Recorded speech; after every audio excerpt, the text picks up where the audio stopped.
2012. Resolution commending Mr. Carlos Solinap for having been chosen as one of the most outstanding farmers of the province of Iloilo during the celebration of Semana Sang Iloilo for 2012.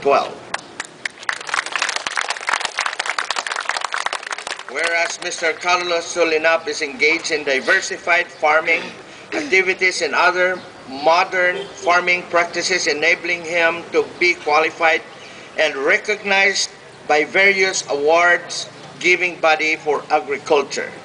Whereas, as an epitome of a modern farmer, Mr. Carlos Solinap is an innovator who dares to adopt modern farming techniques, and his achievements in his chosen field is worthy to be followed by every farmer.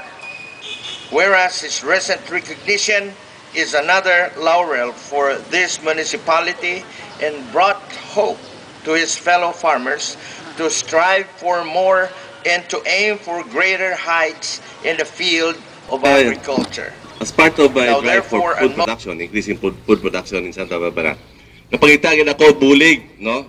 Of course, we have here the Department of Agriculture, no? The local office headed by Ma'am Waling-Waling Tiranya. Napangitagin ako bulig, and I know there are a lot of good people of Santa Barbara, especially farmers, who can help the town a lot, no? And of course, I know that my classmate, my buddy, no, and we had been together for a long time, no, since we were grade 1, okay?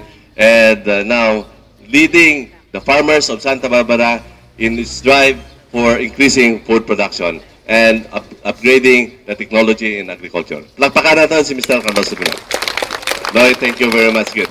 Okay, thank you.